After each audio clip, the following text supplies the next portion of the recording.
Buenas noches. En esta oportunidad tomaremos aspectos y nociones de Sandra Nicastro como autora de su texto Revisitar la mirada sobre la escuela.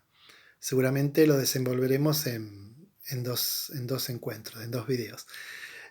Para nosotros esta autora es muy importante para el campo del análisis porque justamente en el propio título de su trabajo, Revisitar la mirada sobre la escuela, significa que centrará su análisis en lo que es, la mirada, ¿no? O sea, cómo nosotros abordamos, afrontamos el oficio, la tarea, el vínculo con los otros, ¿sí? Y es de allí que nos interesa sobremanera sus conceptualizaciones. Aquí esta idea de remirar justamente es, volver a mirar la escuela, ¿sí? Con otros ojos tal vez, y eso implica pensar en los inicios de su texto en tres grandes ejes. En el primero de ellos se plantea la disputa en relación a la neutralidad de la mirada. ¿Por qué plantea esto? Porque justamente, incluso ustedes desde otros campos, como el campo de la investigación educativa, ya se sabe que la neutralidad valorativa no existe, ¿sí?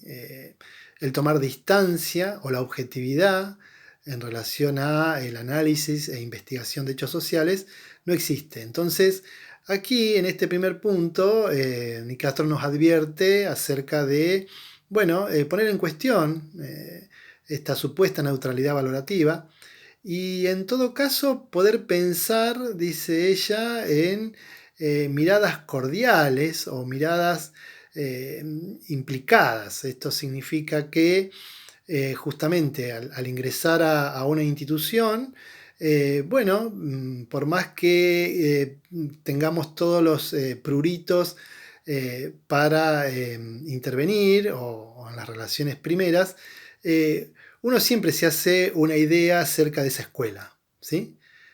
Por supuesto que cuando nosotros hablamos de análisis, no estamos pensando en la cátedra en convertirlos a ustedes en analistas institucionales. Justamente el mismo texto de esta autora implica pensar que, estamos aportando una mirada desde el campo del análisis institucional a las instituciones o a las organizaciones escolares, ¿sí? Así que en este primer punto, una mirada cordial significa, poder pensar en cuál ha sido la historia institucional de esa escuela, poder pensar en qué estilo o cultura institucional se mueve, ¿sí? La idea de la implicancia justamente nos da a pensar que ninguna intervención nuestra eh, es desde un lugar totalmente distante, ¿sí? Siempre, como lo habrán visto en otros campos, somos extranjeros y en ese punto a nosotros nos interesa sobremanera poder pensarlo. Otro de los ejes que toma es cómo desenvolver una mirada situacional. Una mirada situacional significa que, como ustedes ya saben, ninguna institución es parecida a otra, ¿sí? Tiene una historia, como dijimos, tiene un estilo, hay distintos actores, hay posiciones en juego, ¿sí? Hay una cultura, ¿sí? Y que este mirar situacional implica poner en suspenso determinadas representaciones que a veces tenemos, ¿sí? Y esto significa sobre todo, poder pensar que el día a día, ¿sí? Esa supuesta rutina de pensar de que todos los días son lo mismo, acá la autora nos dice, poner, digamos, parar un cambio y poder pensar que dar lugar en todo caso a la posibilidad de invención, ¿sí? Creo, no creo, sino que a partir de las investigaciones que se han realizado de este campo, hay una idea hegemónica de que, una cultura institucional se instala, ¿sí? Y se encalla. Y en todo caso, esa cultura institucional es producto de las intervenciones, ¿sí? De sus actores, ¿sí? Así que no hay ninguna cultura institucional estática, siempre hay un flujo y reflujo de posiciones, ¿sí? Y en todo caso, todos los días son distintos, ¿sí? Lo que pasa es que, claro, determinados climas institucionales, malestares, como analizábamos con Garay, hace que uno piense que, bueno, siempre es lo mismo. Bueno, Nicastro nos dice, hay que tener una mirada que implique pensar en, bueno, movimientos instituyentes, movimientos de cambio, con quién hacer alianzas, con quién poder, bueno, participar de una movida, como a veces se dice, e intervenir, siempre atendiendo a, bueno, romper determinadas representaciones y marcos que a veces hacen que efectivamente determinadas culturas puedan tener modos de encallamiento, ¿sí? Modos de encallamientos como modos que imposibilitan el cambio. Y finalmente otra apreciación que la autora nos señala es tener una escucha osada. Es muy interesante este planteo porque la escucha osada significa que en la dinámica institucional, en la trama institucional, en el vínculo con nosotros, nos convertimos en testigos de un testimonio.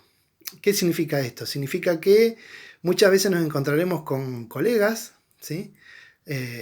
Con bueno, integrantes de equipos directivos que pueden tener una mirada o una posición prejuiciosa o bueno, reñida de representaciones sociales que no favorecen a entender, bueno, la diferencia, los cambios, los conflictos. Y uno rápidamente puede bajar la persiana y decir, uy, yo con esta no voy ni a la esquina. Una escucha osada implica, bueno, tener una mirada un tanto comprensiva, está vinculado al punto anterior, o sea, una implicancia de poder pensar, bueno, ¿por qué esta colega, por qué esta vice piensa lo que piensa? ¿Tuvo posibilidades de pensar otra cosa? ¿Qué es lo que la mueve o lo mueve para intervenir de una manera y no de otra? ¿Sí? O sea, convertirnos en testigos de un testimonio es, primer elemento, ser respetuosos. O sea, ser respetuosos con ese pensamiento. Incluso si ese pensamiento o esa acción, bueno, puede contener grados de violencia, como efectivamente en muchas ocasiones sucede, que es una violencia, justamente esta violencia secundaria o esta violencia que nosotros hemos olvidado, que fue el origen de la institución, ¿sí? O sea, la institución, como dijimos con Garay, son lugares pacificados. Esto significa que si nos podemos mover en la facu es porque, bueno, las reglas del juego ya están planteadas, ¿sí? Uno sabe hasta dónde intervenir, en qué clase puede hablar, en qué clase no puede hacerlo, para pensar incluso la propia cursada en la virtualización, ¿sí? Cómo vos te plantás, digamos, en una clase virtual, ¿sí? Cómo respondés o no a las consignas que el docente dice, de que pongan la camarita, que esto, que lo otro. O sea, hay un sinnúmero de situaciones que desde los ejes de Nicastro a nosotros nos permite pensar y aportan al campo. Bien, estos fueron algunos elementos centrales. Seguramente continuaremos en la próxima semana. Buenas noches.